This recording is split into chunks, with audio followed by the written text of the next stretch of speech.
Welcome to Givers, Doers, and Thinkers. Today we talk to Jeremy Tedesco about how we might better protect viewpoint diversity, free speech, and religious freedom in the workplace. Let's go.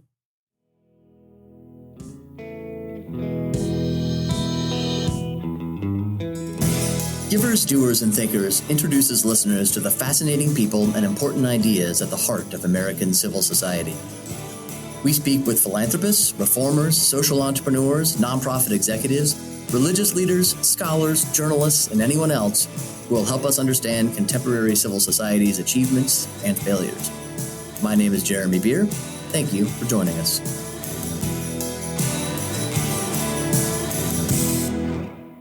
All right, thank you for joining us for another episode of Givers, Doers, and Thinkers, recording today on January 18, 2024. I'm in Phoenix, Arizona, as we will hear. My guest is on the other side of the continent in Virginia, and he is Jeremy Tedesco, Senior Counsel and Senior Vice President of Corporate Engagement for Alliance Defending Freedom.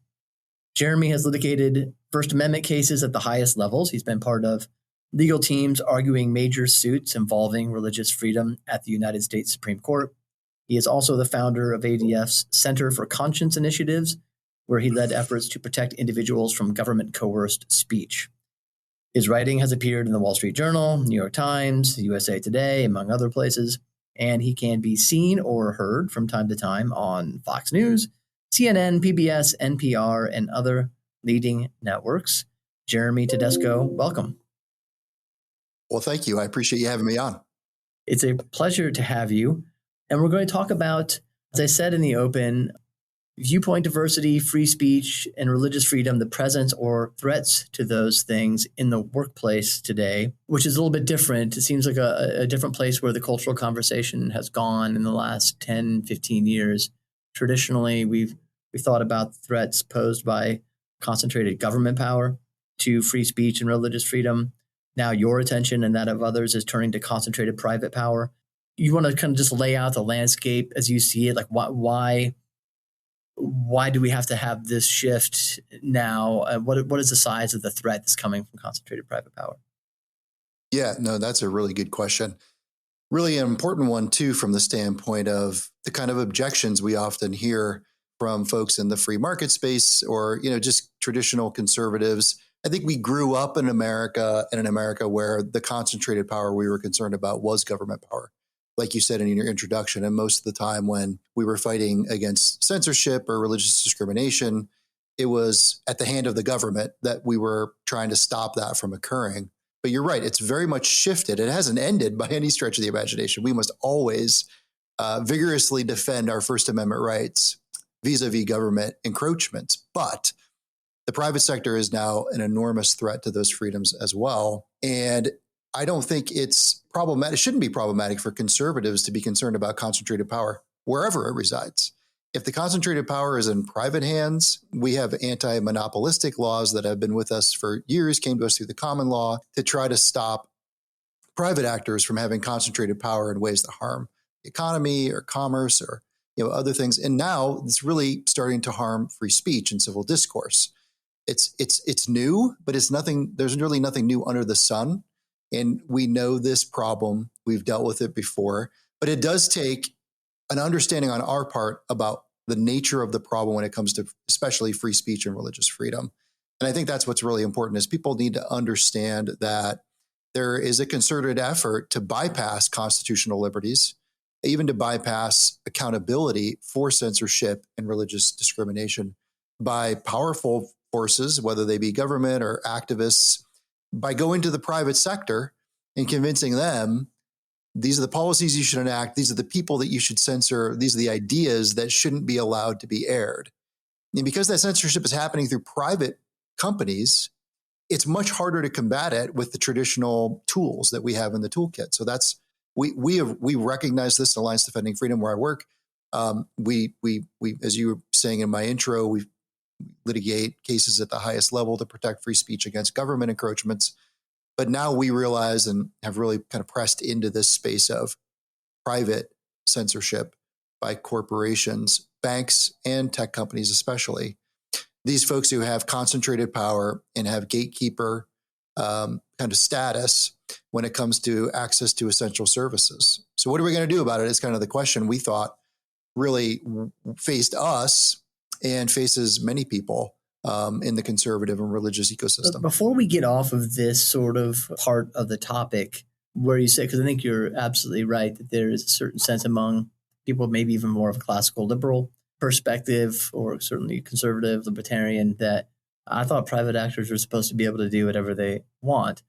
We know a moment's reflection leads you to see that's not the case, and hasn't been the case, at least since, in recent histories, in certain ways, since the Civil Rights Act of 64 or whatever it was. But you're pointing out even going back to the common law. I think that's an important point to make. Do you want to dwell a little bit on the limits on which private actors can act with respect to these kind of key liberties? How that's not just rooted in a sort of like dissatisfaction with what they're doing now to certain aspects of the population?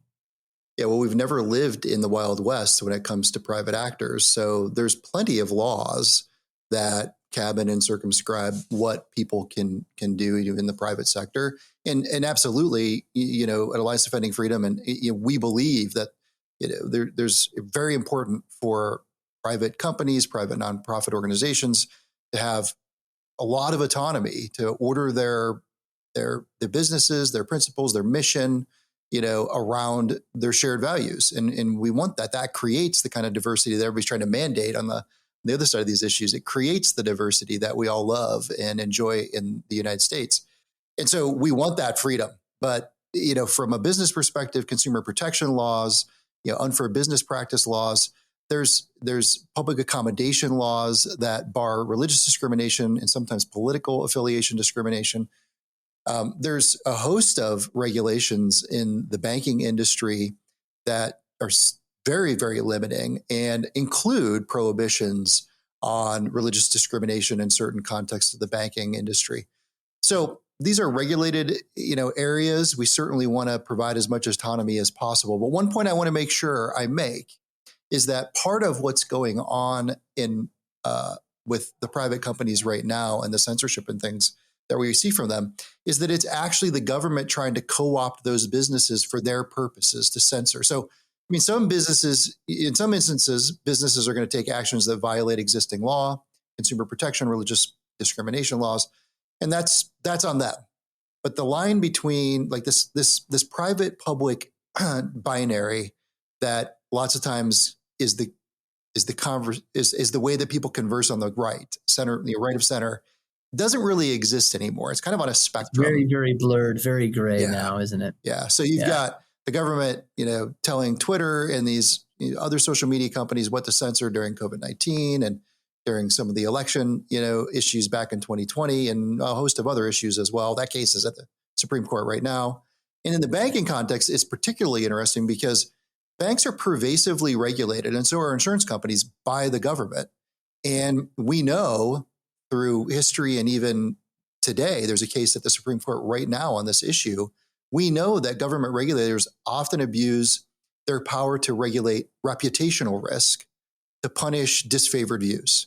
And so they put pressure on banks and on insurance companies, kind of a regulation by suggestion. If you do business with these people, it might not be good for you.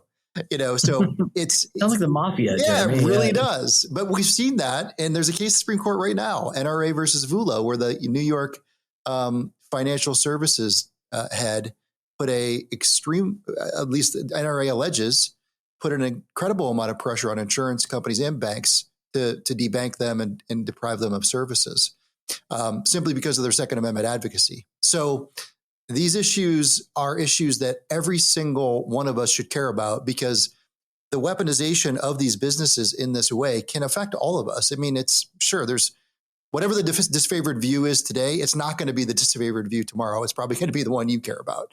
So that's why we really need a depoliticized business context within which to operate in the marketplace. And businesses need to get out of these political issues and stop weaponizing their services in that way. So let's define sort of who we're talking about. We talk about concentrated private power. What sectors are you most concerned about, or what particular even businesses or firms? And then That's number one. And then number two, I have for you, what are the forces that are sort of driving the constriction of viewpoint diversity in the corporate world? Is it just governmental forces, or are there other forces at work as well? Yeah. So we produce an index each year called the Viewpoint Diversity Score Business Index that rates these companies. And that index is focused on the industries we care about most, which is tech and financial services.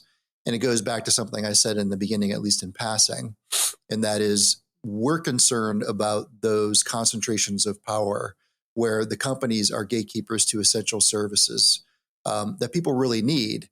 So, or I guess, some people may argue, do you really need access to your Twitter account or your Facebook account? But the reality is these companies, Apple, Facebook, Twitter, Alphabet, which is Google, and YouTube, they control the public square. And what that means is they control where everybody gets their information and where everybody communicates what they think about the issues of the day. The digital public square is the new public square, and it's controlled by private corporations. Now, like I said, that's with the proviso that sometimes the government tells those corporations or coerces them to engage in censorship, and that's a problem. But we think it's a problem when these companies do it on their own volition. And we want to hold them accountable for disrupting the marketplace of ideas through policies and practices that put their thumb on the scale on these debates that are going on. And we have plenty of evidence that they're doing that in collaboration with the government and on their own. And, it's a real problem for our society, because our society is so dependent on free speech and this kind of robust exchange of ideas to solve the problems that face us in any given generation, any given moment. Free speech is one of the things that distinguishes us and our commitment to it from pretty much every other country in the world. We are the city upon the hill when it comes to free speech and religious freedom. And so it's critical that we preserve those things. And the fact is almost everybody is engaging in, and using their free speech rights on a privately owned social media platform. So we got to solve for that. So banking, we're also really concerned about.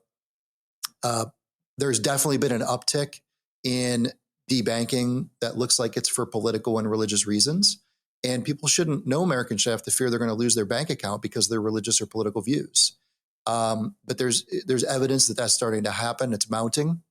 And so those tech financial services, to answer your question, those are the areas we're really focused on, and we want to solve this problem. Can you give an example of, maybe you can't, I don't know from privacy reasons, if you can or not, but of a particularly egregious example of debanking that just blows your mind? There's at least two or three. I'll share one. Indigenous Advance is a ministry in Tennessee that serves orphans and widows, gets people out of sex trafficking in Uganda. They do all their work in Uganda. And they banked with Bank of America since 2015 when they started operations. And in April of 2023, they received a notice out of the blue from Bank of America that they were going to lose their account in 30 days. They were being debanked.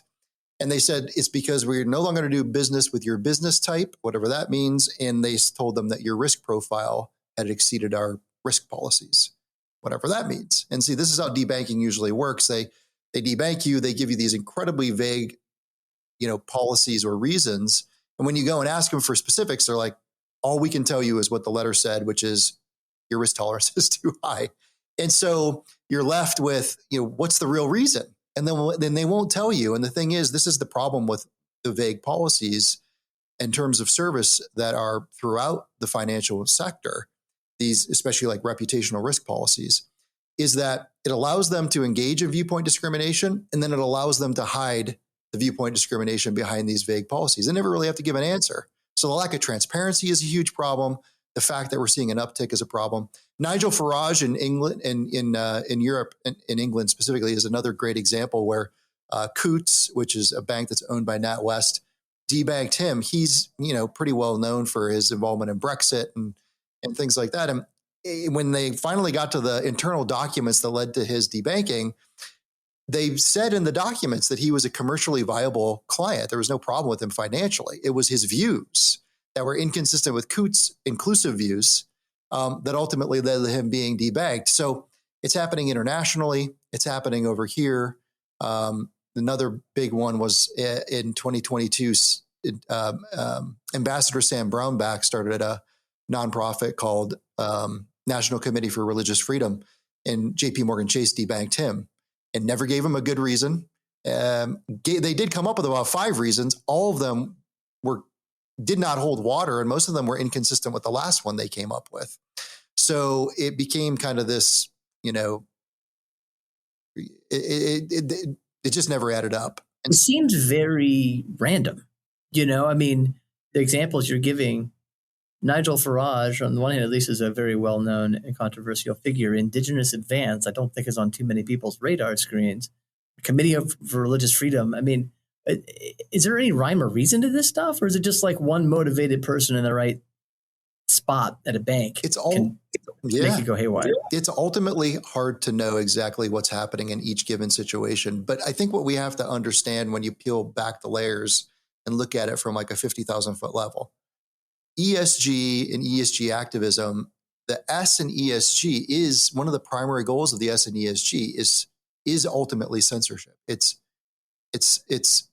putting roadblocks in the way of people that ESG activists disagree with, don't like, and I think are, acting and promoting ideas that are inconsistent with their goals. And so, religion is in the crosshairs on that.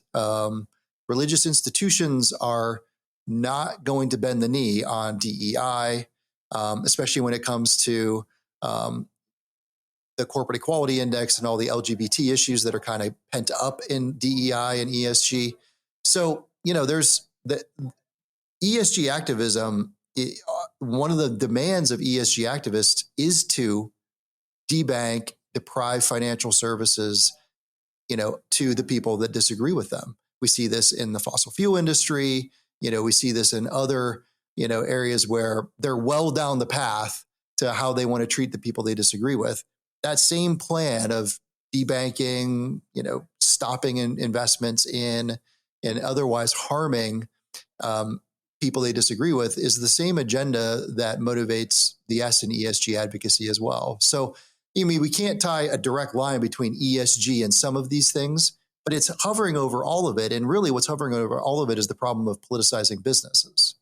And when banks have these reputational risk policies and these social risk policies and these incredibly vague terms of service with no boundaries, no limitations to their discretion under them, then it opens the door for either them or the government to abuse them, or even external activists. Because lots of times what you see is external activists be like, well, you've got so-and-so as a client and they pose a reputational risk, and they pose one because we're going to make a stink until you deplatform them or debank them. One more question before we go to a break. What's the role of asset managers like BlackRock in driving a lot of this constriction of viewpoint diversity and attack on religious freedom and free speech? Well, they're responsible because they are one of the primary proponents of ESG with corporate America. And that comes with all of the damaging DE&I components of the S in ESG. And so the reality is BlackRock, State Street, Vanguard, and then the proxy advisors, ISS and Glass Lewis, are these 5 institutions that control an immense amount of shareholder votes at annual shareholder meetings for the corporations.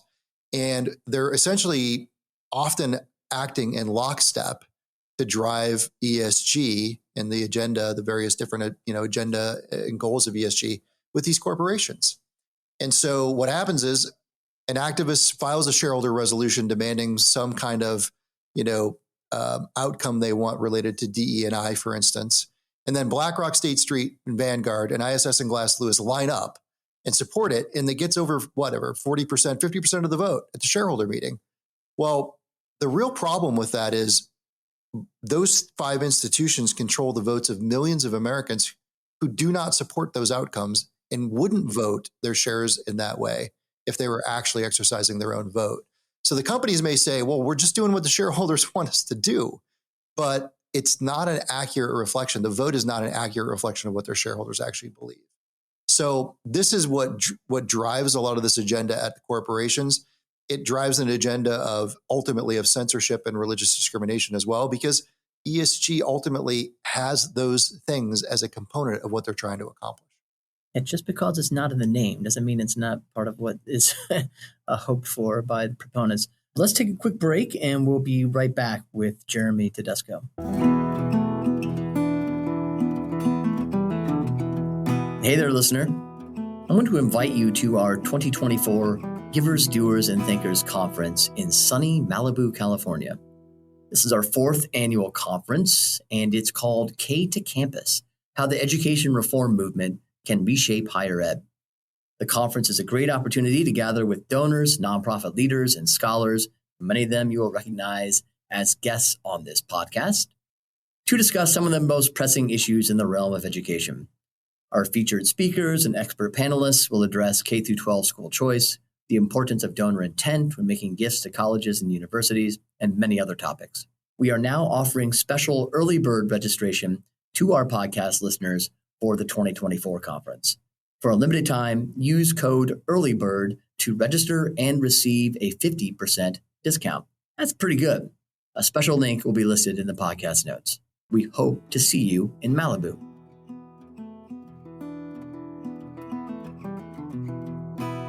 All right, we are back. We are speaking to Jeremy Tedesco, Senior Counsel and Senior Vice President of Corporate Engagement for Alliance Defending Freedom. Jeremy, I want to come back to the this Viewpoint Diversity Index that you mentioned earlier. Talk a little bit more about what that is, like what its components are, what you're trying to accomplish with it. And then I want you to talk about what you're finding in terms of the scores that companies are getting on that index. Sure. Well, the main goal of the index is to benchmark corporate America on their respect for free speech and religious freedom. And in the end, if companies were to follow the 42 performance metrics we have, score really high on those, and implement our model policies and practices, that would be a roadmap to ending corporate cancellation, to getting them out of politics and, kind of restoring them to this more neutral position when it comes to the issues of the day and even how they treat their workforce. And so what we did was we kind of looked at the corporation and we said, what would it look like for a corporation to have a culture that respects free speech and religious freedom? And then we studied it and said, look, there's workplace components to this question. There's kind of consumer and vendor components to it. And then there's public square components to it. What are they doing from the standpoint of promoting free speech and religious freedom or undermining it in their external engagement? And so our index is broken into those 3 categories: workplace, marketplace, public square. And there's 42, actually 43 now, performance indicators. The 43rd is participation in a survey we send the companies. And it's, we're looking at their terms of service. Do you have vague terms of service that could cause cancellations? We look at how they treat their workforce. Do you have strong religious freedom protections? Do you allow for giving to religious institutions as part of your employee matching gift program? If you have employee resource groups, do you allow equal access for faith-based employee resource groups? So I think one thing that's really important about the index is we're not like most of the indexes that come from ESG activists and the left. Those are all political. They're essentially trying to commit these corporations to the left's political agenda on a host of issues, from environmental to climate to social issues. We're saying you should respect everybody's viewpoint. You should respect everybody's right to free speech and religious freedom, internally and externally. And you should positively give back to a community that respects those and protects those freedoms for everyone. And so we're not trying to get them to become a partisan in these cultural questions. We're trying to get them to stay on the sidelines and treat their employees well and their customers well, and not politicize their businesses, which, by the way, we've seen in the last year is starting to have really real consequences for the corporations that do that. So the index, that's essentially the index in a nutshell. What we do is we send a survey to each of the corporations we plan to score. We also do exhaustive research online to find what we can find that could help us score them according to our metrics. And then we issue the report every year in May. What we found from the standpoint of performance, now understand, we're looking at the top, so about 75 companies in tech and finance. we're talking about Fortune 500 companies who are largely captured by ESG, they score incredibly low on our index. I think our average is around 10%. And, there's a lot of high on any index, I don't think. It's bad. And we struggled with this because a lot of people were like, oh, it's going to be too low if you do it that way. And we thought, well, do we want to diminish the standard just because we're going into a context where we know they're going to score low? Because look, they're captured by ESG to some extent because people like us didn't show up for literally decades in the boardroom when these battles were happening. It was almost not a battle. It's like uncontested space. And so they have a lot of bad policies and practices. Fine. This is a benchmark that demonstrates the path to doing better on those things. And instead of, drip, drip, drip and trying to figure out a way to do it like the left does, where every year you have to do something else to get 100% on our index, we just said, well, what's the standard? And then we issued it and we said, let's work to get companies to adopt these standards. And I have a couple of stats from you that were pretty remarkable to me. 78% of these companies have policies that exclude or threaten to exclude faith-based organizations from their from the employee matching gift program. That's right. That's like 40% of all charities in America. I mean, if we were being strict on faith-based, something like that, that's shocking. Yeah, we were surprised when we found that too. We knew we would find some of that, but some of them are very brazen. They just say no religious organizations. Some of them, it's a product of policies that have hate speech and other kinds of language in their policies that they can use to exclude charities that they disagree with or external activists don't want them to give to, or even internal activists. So and the funny thing is these corporations talk about diversity, they talk about inclusion, but when it comes to faith-based employees, they're not living up to their own standards when it comes to faith-based employees wanting to give to the charities of their choice. And, these employee matching gift programs are about trying to get the employees to engage and feel valued at work and give them an opportunity to give to things that they care about. And then they're say, well, religious people need not apply, or certain religious people are outside the pale, is not a very good way to go about that. It might even be illegal in certain circumstances. Well, so this is my question for you. Religion is a fundamentally protected category in the Constitution, is it not? Certainly in the Civil Rights Act, but it doesn't seem to get the same protections culturally, like what we're talking about now, like in a corporation's policies as race, sex, ethnic origin, and so forth. Why is that, and why is that not challenged more often by people of faith when they feel that discrimination? I don't know why religion is so undervalued in our society right now. I think corporate America isn't alone in the way that it treats religion. I mean, I just think we have, a culture across our culture, a problem with undervaluing religion and its importance to civil society. So part of this project is to try to re-engage in that conversation and demonstrate the good that religion does and the religious people do and the value they have for the employers who employ them. So it's certainly alarming to see the kind of stats that we have related to the way in which these corporations are behaving in respecting religion, or in this case, not respecting it. But this is a conversation, part of what we're doing through the work we're doing is we have a shareholder coalition that engages with investor relations and C-suite members around all these issues. And we're starting to file shareholder resolutions to really up the ante and have significant conversations with them. And we're having them.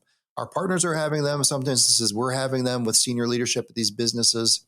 And so we're able to lay these concerns out in a kind of, persuasive manner in a meeting where most of the time the businesses are very open and receptive to what we're trying to say. And in some instances, we find them saying, we agree with you. We have undervalued religion in our inclusivity programs and things like that. Now, I would like to see DEI eradicated. But the reality is sometimes you have to take steps to get to the place you want to be. And right now, in some instances, the best solution is to get religion on an equal playing field with all the other goals of DE&I type programs. You've anticipated my next question, which was going to be something like, are they sometimes happy that you're in there? Like, we needed someone like you to come in here. Oh, yes. So that we hear could that a lot. credibly say, hey, we get pushback from the other side too. And so therefore we're going to get out of the politics business altogether. Do you ever hear that? Maybe not explicitly, but implicitly? Oh, it's been explicit sometimes, especially, I don't think I've heard that directly, but we work with a decent amount of folks of investors who go to the meetings with leadership, and it's certainly not every time. But there have been businesses that have told our folks, we're so glad you're here. We know you exist within our community of shareholders, but we never hear from you. And it's really important to hear from you because of what you just said. It gives me the ability to come back into the organization and say, there's competing viewpoints on this. There's another perspective on this. And I heard from so-and-so who made a really compelling argument about this. And you just can't underestimate, I think, the neutralizing effect of the bad things that can come about as a result of that, but also the good that can be done. I mean, I think we're going to advance the ball with corporations over time because I think they're gettable. Are there any signs of progress? So yet, is there any glimmers of light you could point to? Yeah, sure. The index has been out 2 years so far. So in our second year, we had one company jump all up to 50%, which is the highest score we've had on the index. And they did that because they participate in our survey. You get extra points when you participate. And the reality is the survey exists because there's some information we simply can't get access to from what's available publicly. And so they provided disclosures and transparency around several different issues that got them an even higher score on the index. And so they also made some commitments to work with us over time to create an ERG program that included religious ERGs and things like that. So, we've seen progress and we've seen corporations respond well to it. This year, the first year we had 2 corporations fill out our survey. Second year, we had another 2 do it. This year, I think we're going to be up around 4 to 6 corporations. And that's progress. We're not expecting to change the world overnight. There is no wave your magic wand and solve this problem. We think there's a lot of corporations out there that are very gettable on these issues. And there's an appetite for something different because they're seeing that there are some pretty significant consequences that flow from just accepting what the left wants you to do. Yeah, the Target and Bud Light effect, essentially. It is. Target, Bud Light, Disney. I think that has sent a message that corporate leaders are really paying attention to, and that they're trying to figure out what an alternative path looks like or how to get back to neutral. I think we're kidding ourselves if we think neutrality is the answer. I think in the end, neutrality is like a way station on the way to a business culture that truly respects the foundational things necessary for civil society to flourish. And we want to get them to a place where if they're going to conceptualize something about corporate social responsibility, they're thinking along the lines of, culture needs strong families, strong free speech and religious freedom to survive, to be vital and to have life and to flourish. And we need to give back in a way that creates a cultural setting where those things are more likely to happen. And, that's a long-term play and vision. But right now we're making a lot of progress. We've talked to 13 companies this year, either ourselves or through our shareholders that are engaging with us. That's the most we've ever had actual sit down, multiple meetings with. And so I see that as moving the ball. Yeah, we'll shoot for respect, but we'll settle for neutrality. It's better than hostility. What can shareholders or investors do who are concerned about the capture of companies in which they're investing by folks who are hostile to constitutional liberties? I think they need to show up in various different ways. As a shareholder, you're an owner of the company. You have a lot of rights. You have the right to vote your proxies. Now, that's a complicated question. And I think one thing I'd advise people to do is figure out who's voting your proxies. Almost everybody has delegated voting rights to someone else, probably somebody who doesn't appreciate or care about your values, or at least is weaponizing your vote in a way that's inconsistent with what you believe. If you're somebody who's believes in liberty and free speech and religious freedom. So you got to figure out who's voting your shares and can you wrestle control away over the voting to yourself or somebody you can trust.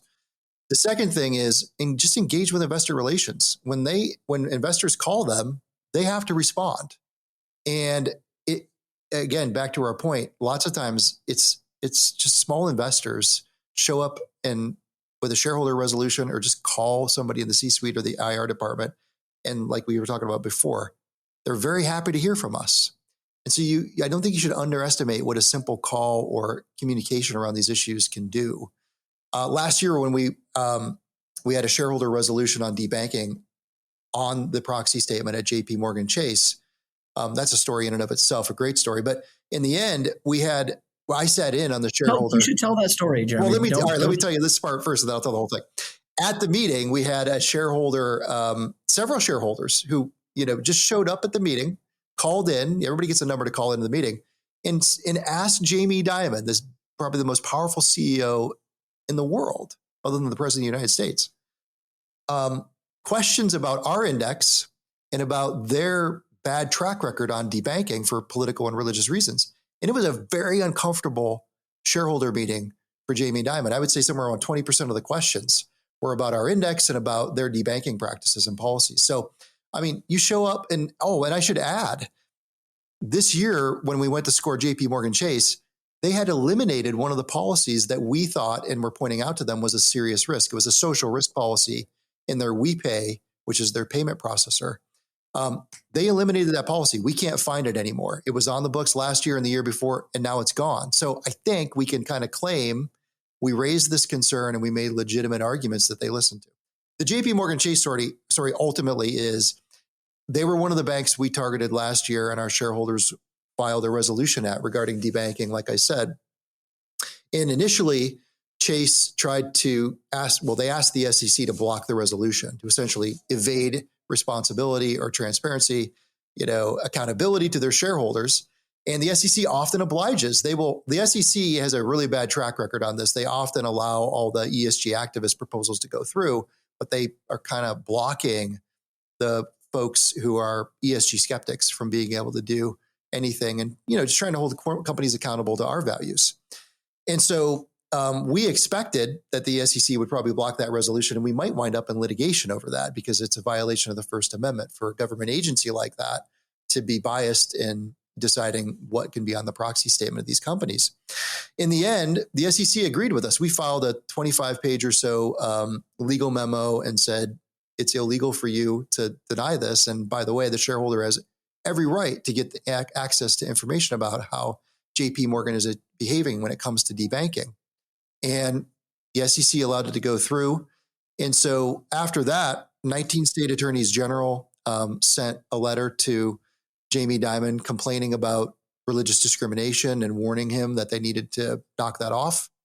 And 14 state financial officers, essentially treasurers who own enormous amounts of Chase through their pension funds, wrote them and said they were very concerned from a fiduciary perspective that Chase was harming the long-term value of the corporation by engaging in these practices. And we also ended up drawing the attention of the Wall Street Journal. They did a front page article about 3 days before Chase's annual shareholder meeting about this whole situation, a letter from the AGs, the debanking, our index. So it was quite an experience in the run-up to Chase's shareholder meeting last May. But again, I think it was very effective. Not only did we have a very public conversation around the risks of debanking, but I think we probably ultimately catalyzed a change in policy at Chase that eliminates a policy that poses these debanking threats that we're so concerned about. Have we hit peak debanking and deplatforming, or is that still to come? I think that's definitely still to come. Okay. Boy, I thought I might be able to get a positive answer there, but yeah, I mean, I would love to tell you, we finally, gone over the edge and, we're kind of on the downward side of the mountain. I don't think so, but I do think the pendulum is swinging back, and there's a lot more consequences to companies engaging in deplatforming and debanking. Like I said, there's 2 cases as the Supreme Court this term that we decided in June dealing with, one, banks being coerced by the government to debank disfavored political groups. In the other case, the federal government coercing Twitter and other social media companies to shut down ideas and views they didn't like. And so, I think there's a lot of countervailing pressure now on the corporations. Where are they going to end up once the dust settles? I don't ultimately know. I can tell you this. The problems are deeply entrenched. And so it's not going to be some kind of overnight solution. Just because we win a couple cases at the Supreme Court, which would be huge, isn't going to solve the problem. The problem, really, the root of it is these bad policies that have these incredibly vague terms that can be weaponized by either internal bad actors or, government regulators who abuse them. And I don't think that problem is ever going to go away. So we need to fortify these businesses. We need to educate them about the problem, help them fortify themselves against those risks by eliminating those policies and pulling out those footholds that people can use to clamor for deplatforming and debanking. And I think this is a fight we're in for the long haul, but it's a great fight to be involved in. It's one where I think we can be persuasive and win. We've shown that already. And I'll tell you, it's exciting. It's invigorating for shareholders that we work with to kind of wake up and realize, oh, I have a voice. I sit at home and I complain all day about, Google and Amazon, and I can actually show up and say something about it, and they have to listen to me. Jeremy, thank you very much. How can people engage with you and your work online? Yeah, go to viewpointdiversityscore.org. That's where our website, where our index is hosted, and plus a whole host of resources and model policies and a blog there on these issues as well. So you can get educated there. Fantastic. And you are on X at Jeremy_Tedesco. Correct? Yep. Great. So people can engage with you personally there as well. Thank you for your time today, and thank you for your work. Thank you, Jeremy. Appreciate it. Thank you for joining us for today's episode. If you enjoyed it, we invite you to subscribe and/or rate and review this discussion on Apple, Spotify, or wherever you listen to our podcasts. And have a guest you'd like to hear from? Send your request to our producer, Katie Janis, at kjanis@amphil.com. That's KJANUS@amphil.com.